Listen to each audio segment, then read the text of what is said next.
Good morning, YouTube. We are back. Another day, another lift.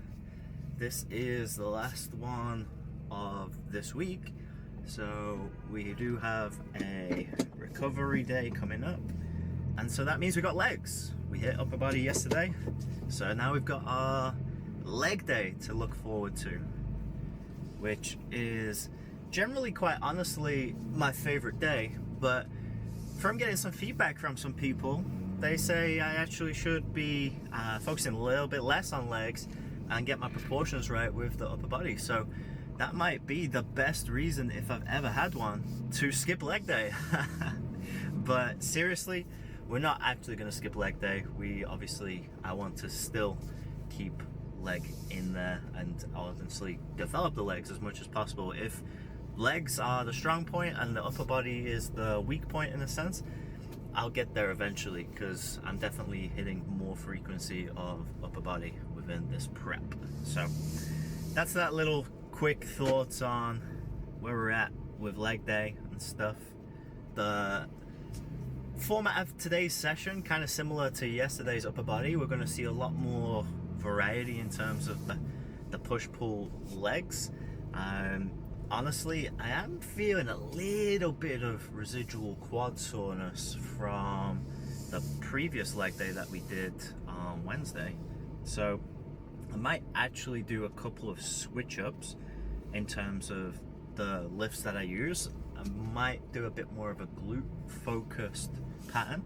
So have kind of my hip thrust machine and stuff like that. So just gonna figure it out. We're gonna definitely figure it out. But honestly, I do look forward to leg day more than any other day, and that maybe is reflected in that physique change in terms of legs being one of my strong points according to other people objectively. So in terms of that, maybe I have to bring the same intensities to my upper body sessions. Maybe I'm not working hard enough upper body. I thought I was, but who knows? That might be something to consider within this lifting session. And one thing I like to now do on these little reviews before we get into the gym is just talk a bit about stuff that I've been talking about online, what I've been seeing online. And today's one is related to isometrics. So isometric contractions and their involvement in muscle hypertrophy. So we do have some data to suggest that isometrics, and if you're not familiar with what an isometric is, a fixed joint position and a fixed muscle length, and then you push or hold against something for a duration of time, preferably doing a higher voluntary contraction than the lower one. So isometrics are that kind of non-moving muscle contraction, if you think about it from that simplicity. And so people are now talking, obviously, can they stimulate hypertrophy? We have some data to suggest that it does, but it's not that simple, right?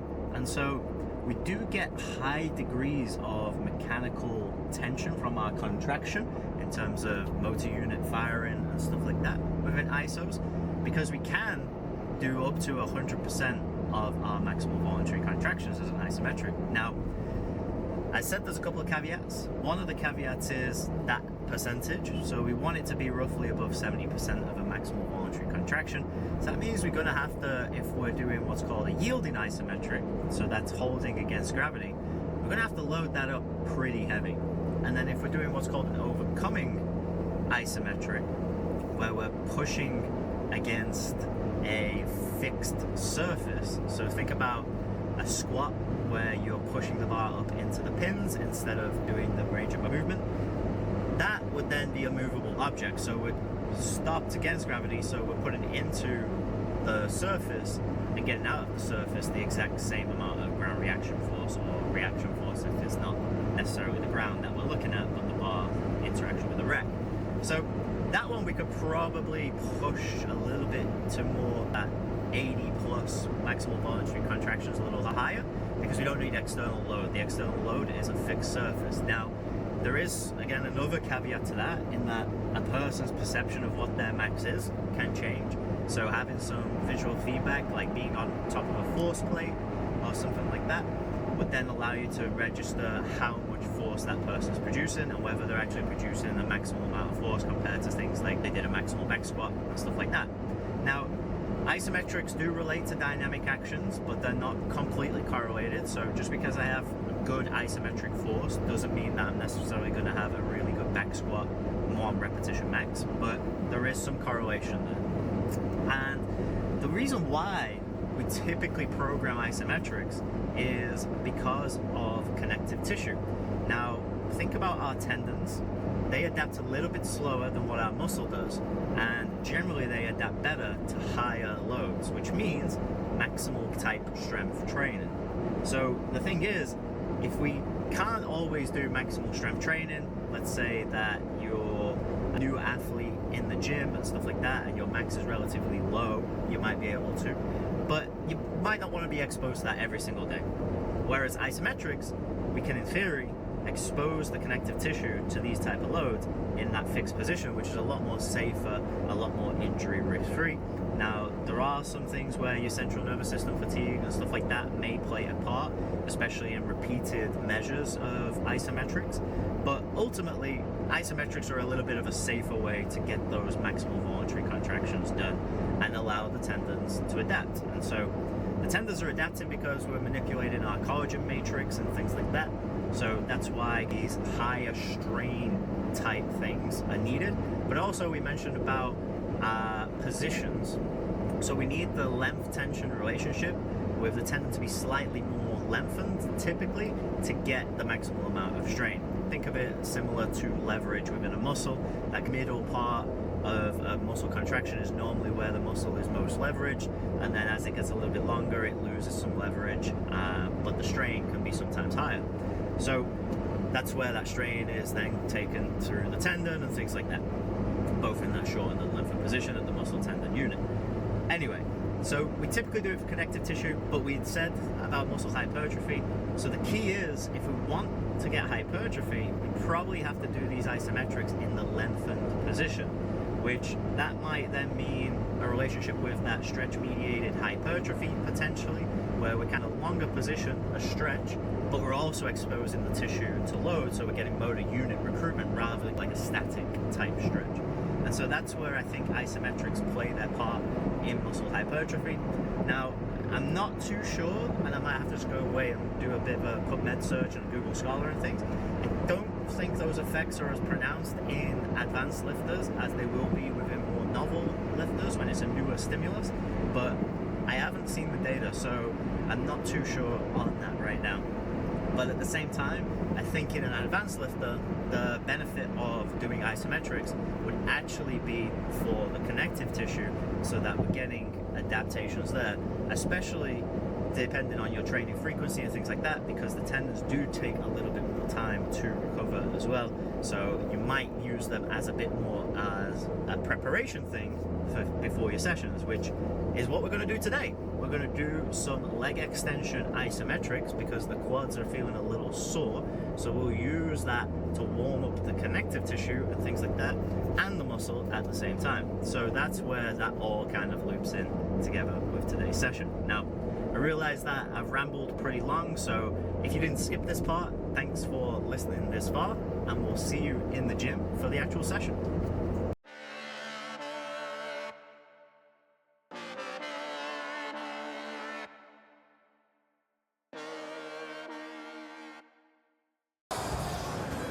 Alright, so we made it to the gym.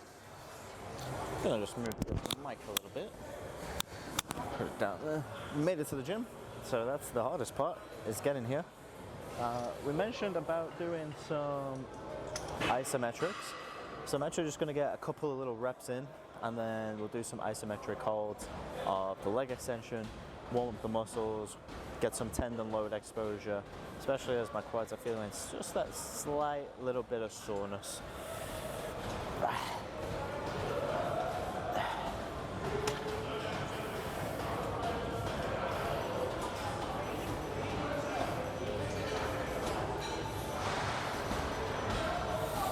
So you've probably seen from maybe earlier videos that I've posted on this channel, I like to do roughly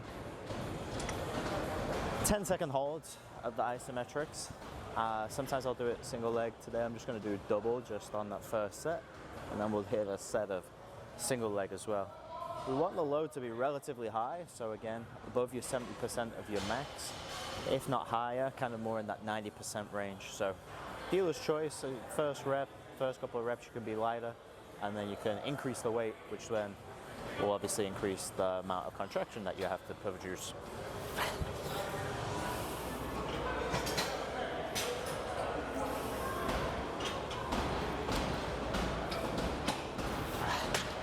And then we want roughly about a 60-degree knee flexion angle, so we're not at 90 degree, we're slightly out, we're not completely locked out either. And so that generally is going to expose the tendon to the best length-tension relationship, and then that will get the best maximized load for the tension as well. I think I said tension, I meant tendon. It's one of those mornings. So we hit one more set here.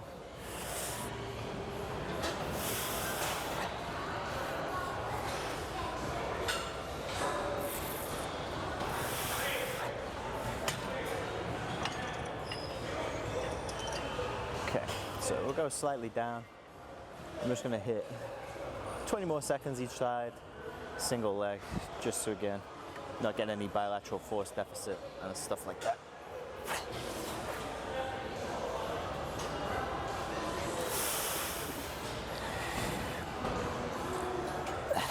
We're also going to control the eccentric on the way down as well, which helps with this type of work.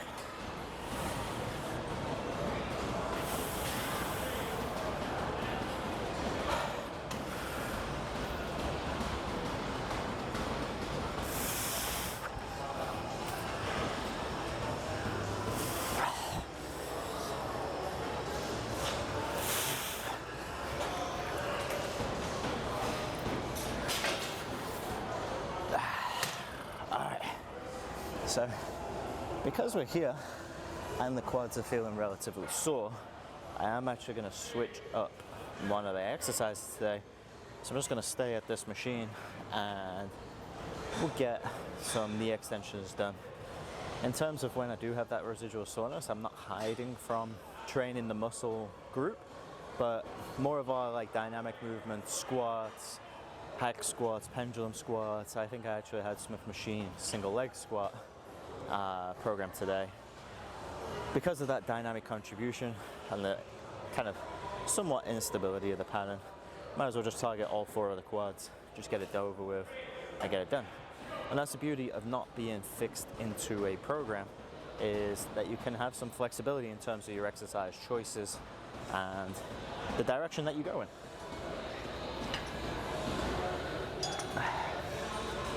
So we're going to go pretty heavy today, even though we're sore, because I like to kind of push and see where I can take it. More of a psychological battle more than anything.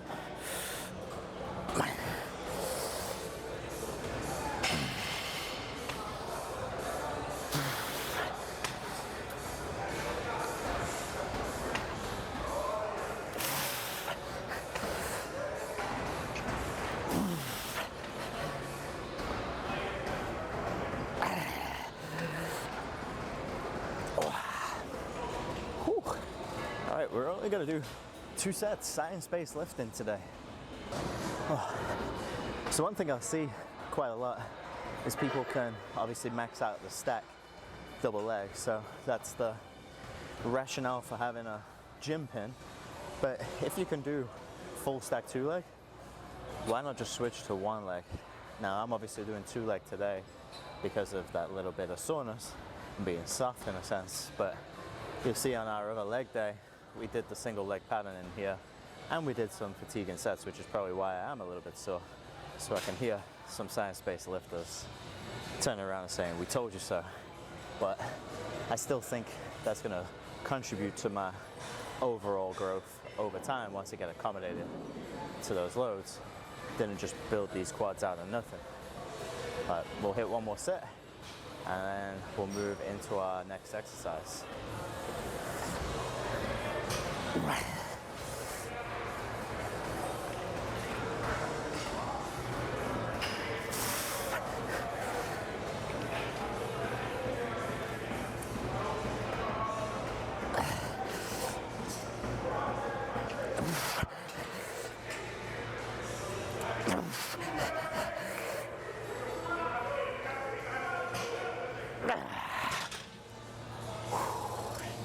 Alright, got a little RDL pattern warm-up.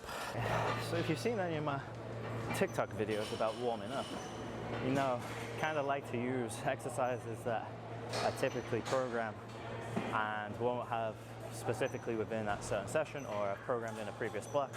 So in terms of like exercise B, I want to do some hip hinging, do it with control, hit some 5 reps with control, and then hit 5 reps with speed. So in terms of muscle activation and things like that, it's probably going to be the best way to get that motor unit recruitment, but also kind of the excitation pool and stuff like that, get the brain firing. So doing things fast with load also can get you activation as much as heavy and a little bit slower. So got a different bar. It's actually a 23 kg bar, so 51 pound bar. It's just slightly different, but it was the only one we had available.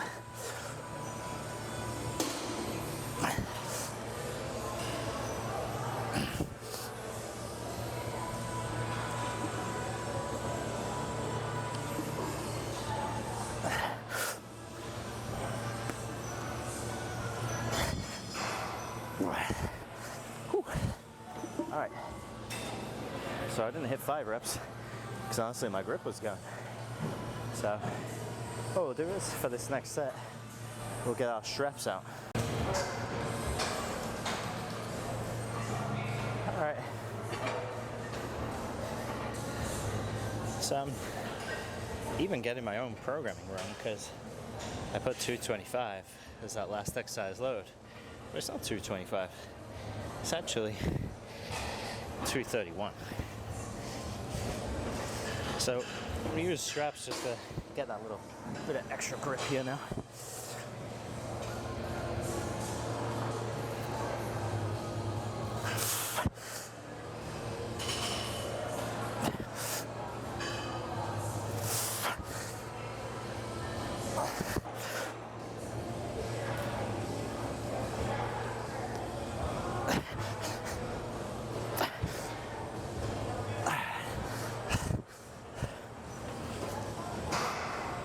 Alright, so we'll hit some leg press next.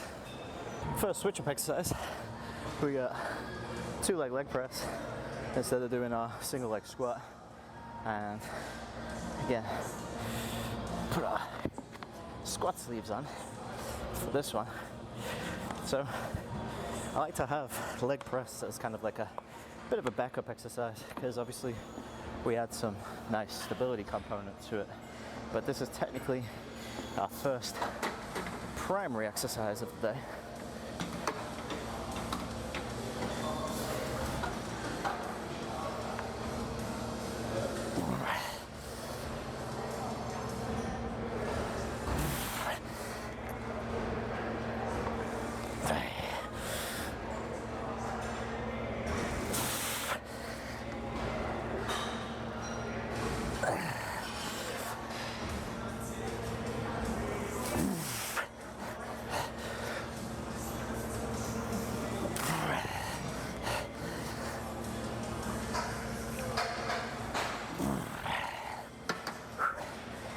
All right, I think we're gonna add a couple of plates here and then see what we got.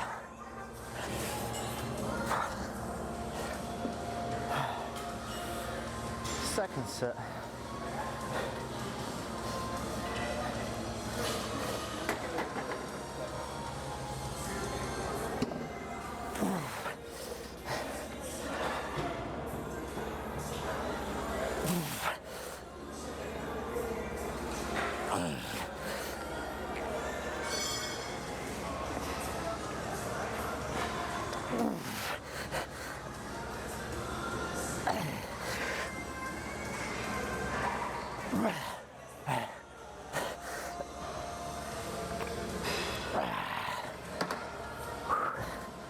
Whew. Not failure just yet. One more set, one more ad. The thing with leg press, it makes you feel better about yourself because of the amount of load that you're lifting, but also you kind of know that the machine is giving you a lot of leverage and stability as well. So it's definitely one of those where the heavier weights are definitely impressive, don't get me wrong, but ultimately I don't think that really defines quad strength as much as, say, a single leg squat pattern, things like that. Or like, for example, the pendulum squat, there's nowhere I can get anywhere near these intensities with that. Anyway, with all that being said, I haven't done this weight on the leg press for a little while.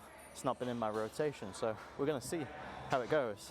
And if I fail, I'll still post it on the video because we have to embrace failure as well. So,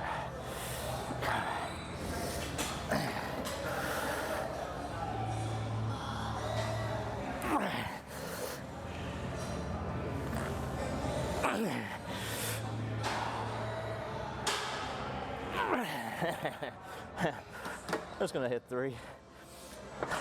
I'm not getting the range that I was getting in the last set, so I'm not sure whether it's worth grinding those extra reps out or whether just quickly do a drop set, get some bigger range in.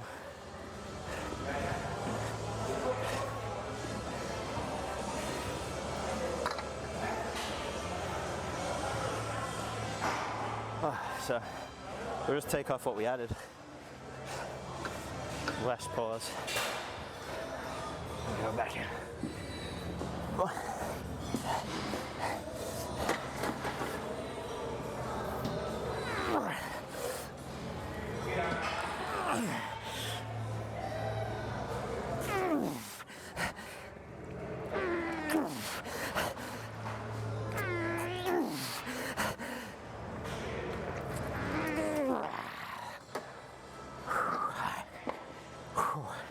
All right, that's leg press done.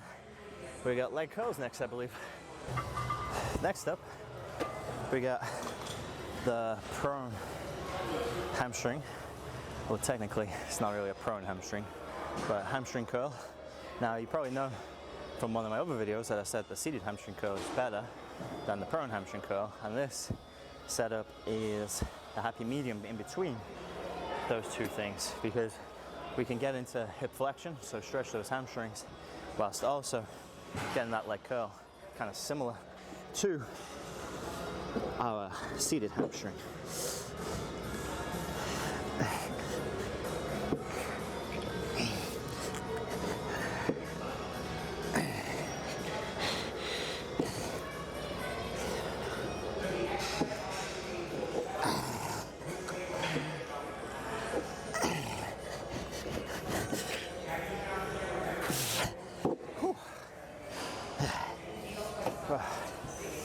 Hamstrings, always the weakest muscle.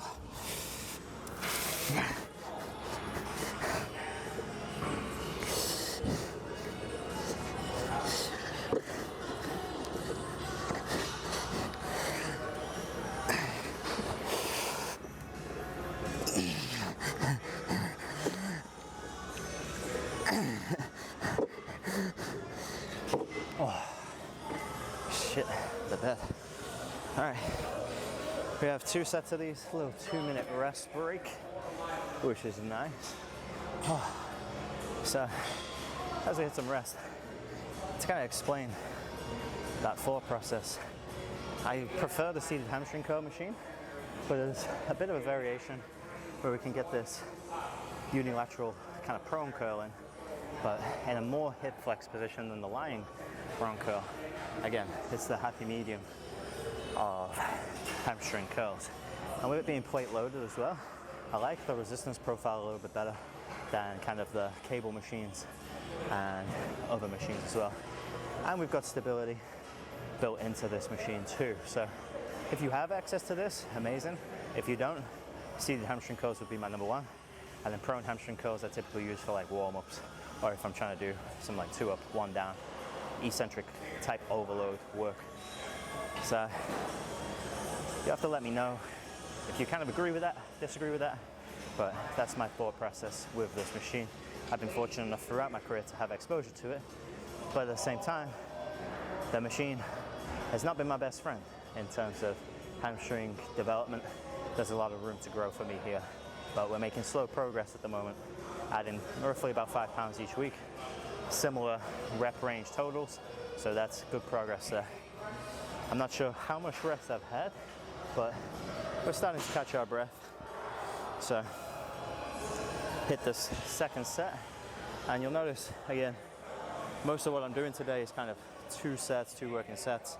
And it's not because I'm a believer in that 2 working sets is the only thing that you have to do, but because we've got a lot more exercise variations in today's lift, 2 sets is more than enough. So I guess that kind of is an oxymoron or whatever they call it there.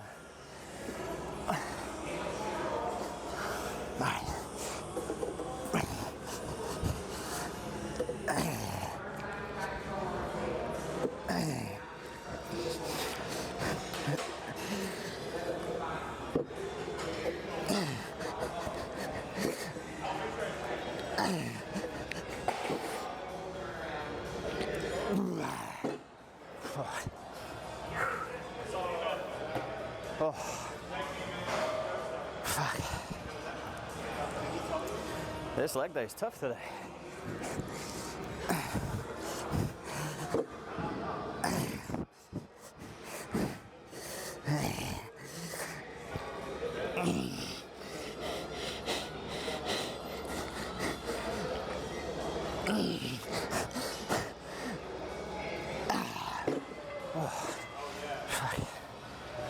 All right, next exercise. All right, time to give the big muscle groups a rest, hit some calves. So this is one of the exercises where we are going to hit 3 sets.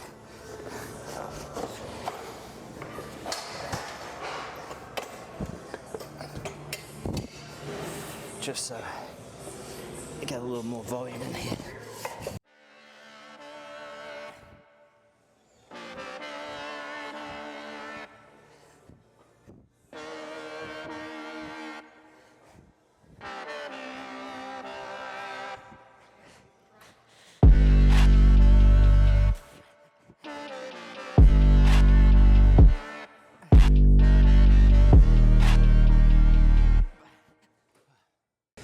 I'm just going to go failure each set of these. So I like this bent over calf raise machine because you can kind of like isolate our upper body and then the lower just going through the lower limb. But probably the standing variation might be a little bit more effective. But the cool thing about this machine is have a lot more stability in the bottom half. And so we think that the bottom half is going to be the one that's stimulating for gastrocnemius growth. So that's why we're doing it on this machine. Feel free to use any other machine. Probably what we don't want is the bent knee calf raise machine because that's primarily going to target soleus, and the muscle growth differences between standing and bent knee are generally the same for the soleus and then worse for gastroc. So why not just get both in a straight leg version instead? So catch our breath here and then go into our next set.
The other thing that you might be thinking with this lift is it doesn't seem all that different from the other leg day, and you can be correct because we're only getting 2 exposures in.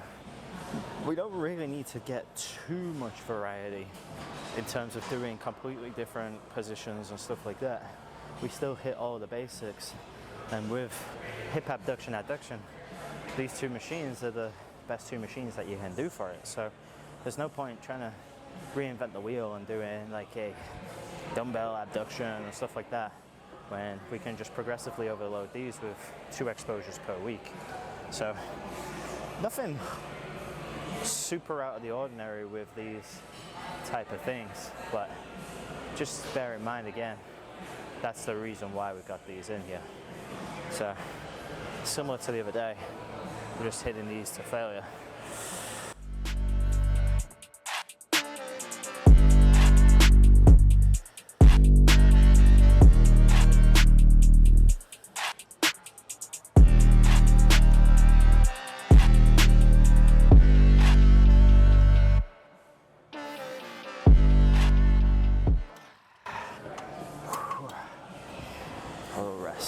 A little rest period. And then we are going to do one other calf variation in this program. So typically getting about 6 sets of calves in on today's session. We normally get about 3 or 4 sets on the other day, so 10 sets of calves in the week. And my aim is to actually add a set each week to one of the 2 programs. So then we progressively get more calf exposure as time goes on. So rather than adding volume or repetitions, I like trying to add just a couple of reps and stuff, or adding load, we're just going to add more volume from a set perspective. So probably take it up to about 20 weekly sets as maybe a top end for calf set. Maybe I'll try a little bit more just because they are a smaller aspect of my lower body and the smallest, and they're mostly the smallest for everybody else too. So what are your weekly calf sets? Drop those in the comments as well, because I'm definitely intrigued to understand whether I'm under programming or over programming. From my experience, 10 has kind of been a sweet spot, but at the same time, no one really likes training calves, right? So we haven't really seen to what extent how much the top end is, what's the maximal effective dose with those.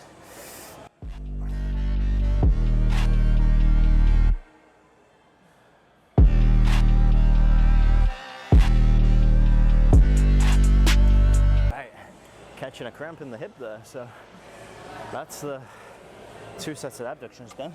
We'll go to adduction.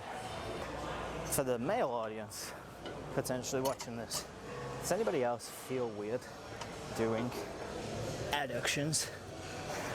Like, this is not seen as a machine that men do.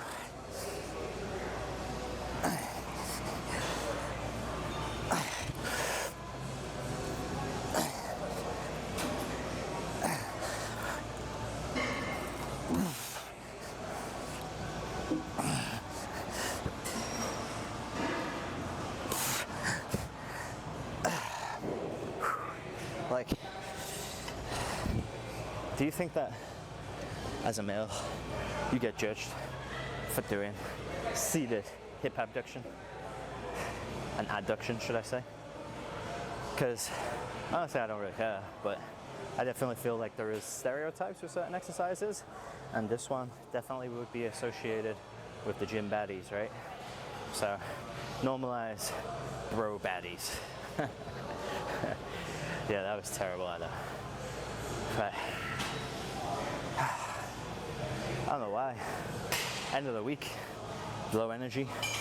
I actually fueled pretty well yesterday, so can't be blaming muscle glycogen and things like that. Sleep was a little disrupted. Had to get up with the puppy in the middle of the night, which is always fun. But again, not making excuses there. We should be able to finish this session. That's the goal. Consistency, walking the path. And you'll notice when I get to accessory work, I'm a little bit more flexible with my repetition ranges. And that's just because we take things to close proximity of failure, we take things to failure, we're gonna be doing pretty good. So again, I'm not precious that like every exercise, every set has to be 6 to 8 or 4 to 6. Just pick weights, Do more reps if it's too easy, do less reps if it's too hard, and you'll be on your road to gains. Again, I think we overcomplicate that side of training too much, where it's like, oh, like 4 reps is the most effective and stuff like that, and then junk reps and all of this other good stuff. Like, we know that as the set goes on, we get more effective reps. But that doesn't mean there is a specific exact number for each individual person, because it's all different.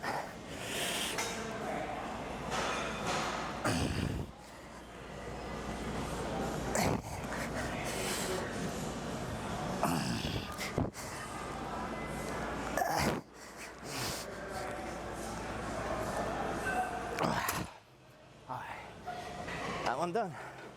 A couple more exercises left, and then we have our PM session later. Calf raiser switch up.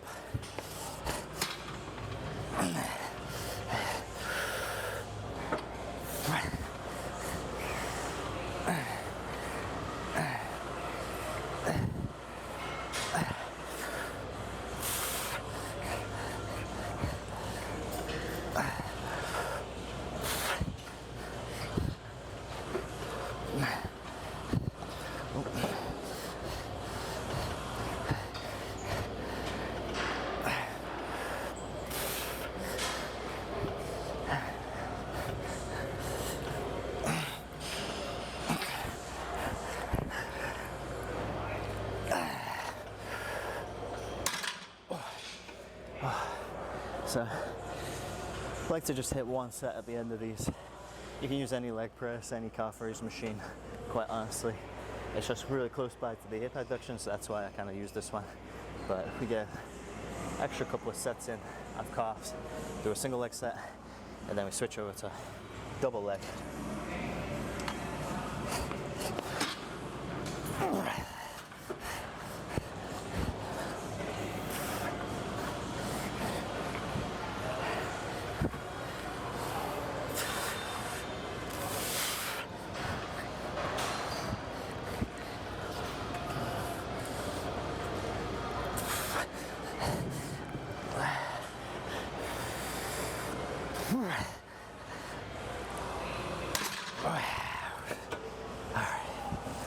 So, finish calves off there. We'll hit PM stuff a little later, but that is leg day.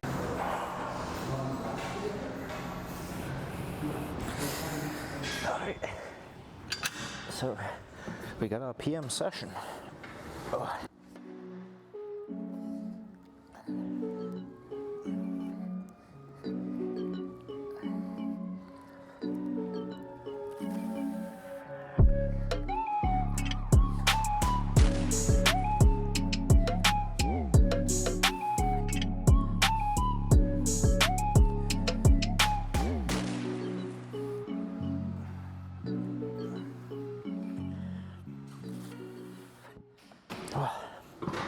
So we start off with a couple of sets of calves, and then we're going to hit some more quads, and then we have bicep curls and some shoulders.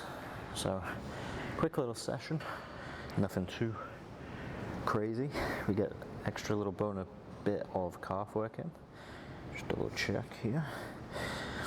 And generally speaking, we don't have to take too much rest.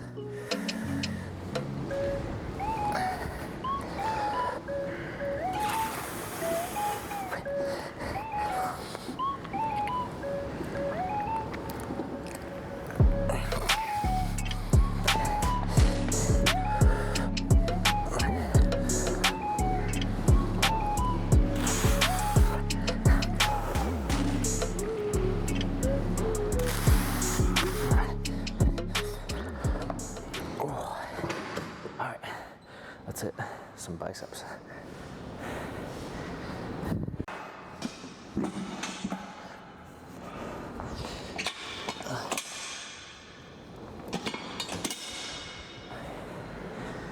So we've had a couple of different curl variations in the program so far. Now we're going to do the dumbbell incline curl, and I've mentioned about a little bonus thing.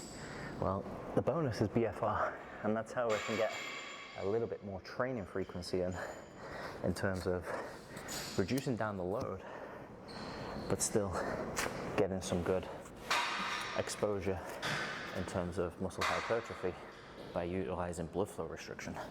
So slightly lighter than our maximal curl, and we're going to go higher volume reps here.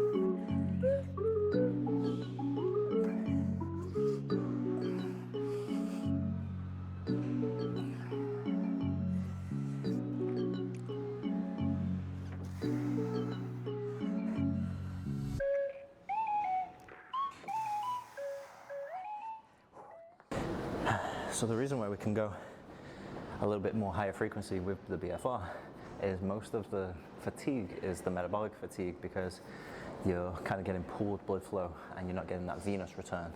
And so that's why you get this accumulation of fatigue, and we have to then recruit our larger motor units to be able to sustain the contraction, because we're not getting that oxygen and blood supply to the muscle. So it's got a long withstanding research behind it, and generally speaking, it's as effective as higher load training for most people. So in terms of that little secret sauce, that's kind of what I'm planning on being the actual bonus factor within this kind of prep, is to be able to get more exposure with BFR. So strap in for set 2.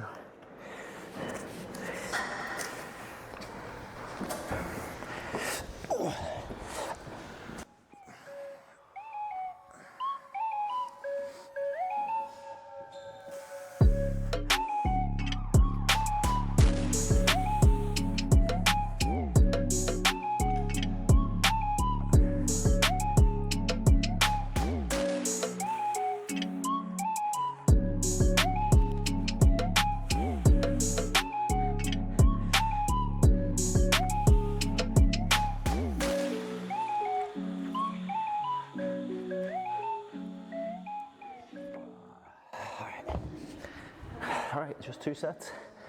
Now for some more quads.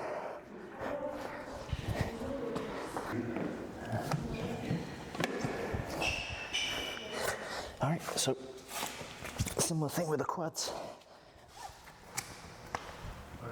Strapping in. And I'm gonna hit a slightly lighter load than earlier with our BFR.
Strap out.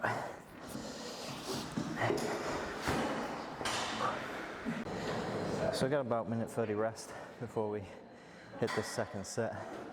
And again, same concept that we had with the biceps. We're just going to failure with the BFR. So feels tasty, feel the burn. And then the other thing is, got to stand up to strap in.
That's nice. All right. A couple more exercises. We got some abs as well. Can't forget abs. A little bit of ab focus.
The question is, should we train abs?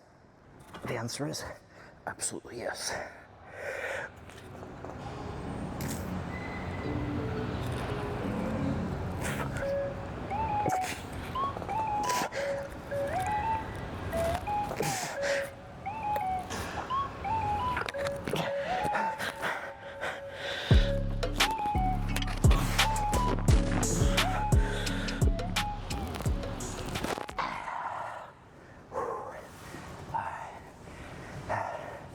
Give this one a wipe down. So, kind of similar to what we did the other day. Hit some Bayesian curls, but this time with BFR.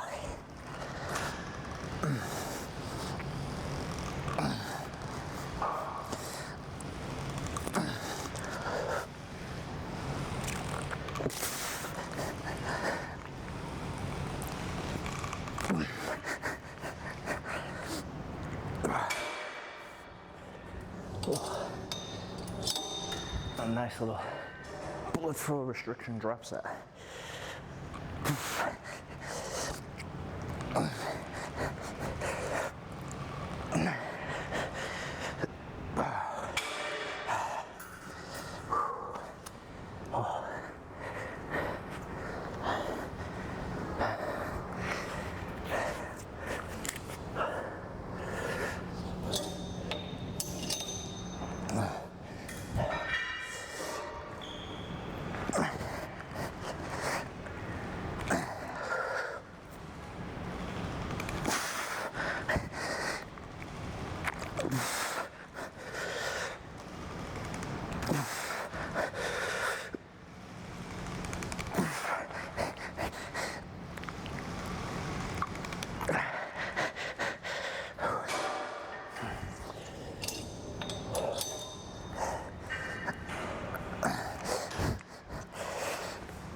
That's curls done.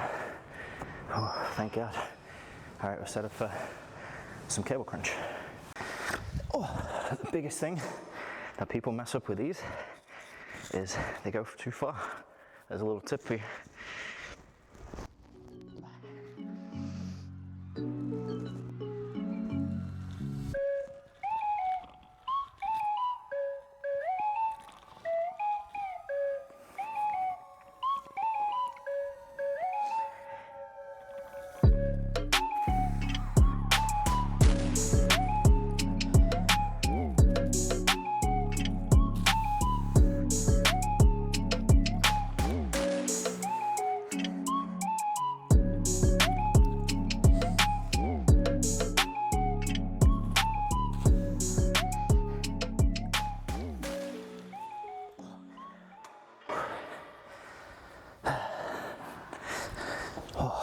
And because we got the rope set up, pair it with some push downs.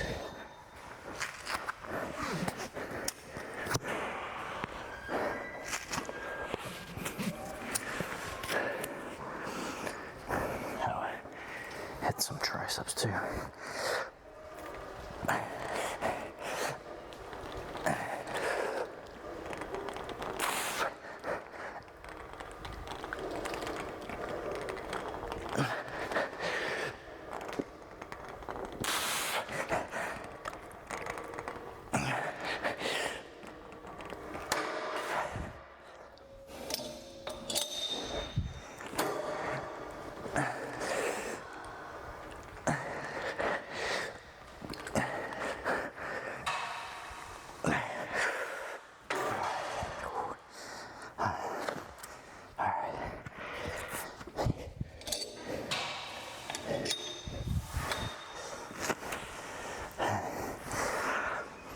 Another set of abs.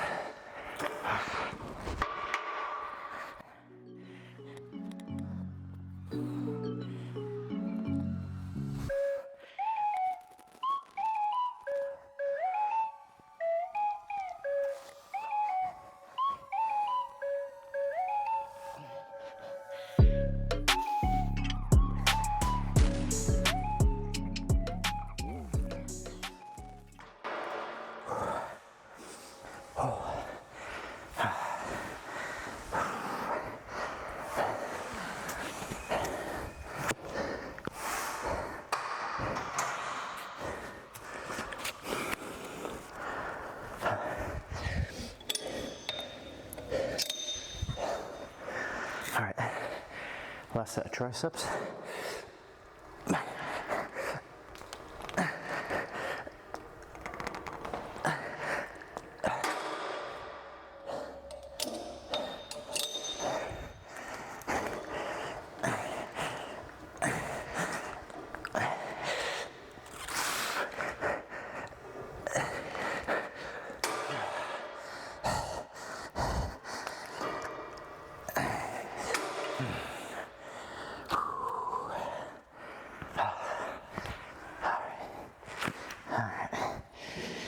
One last exercise and then we're done.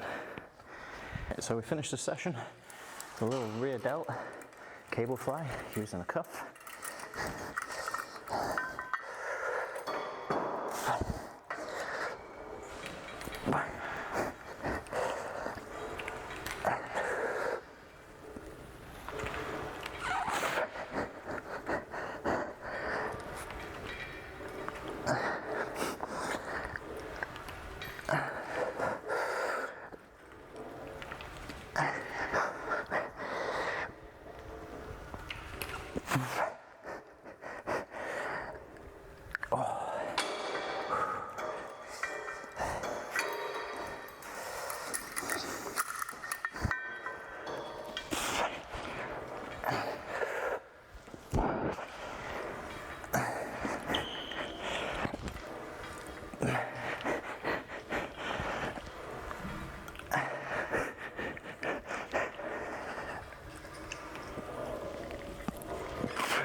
That's the PM session done. Finito.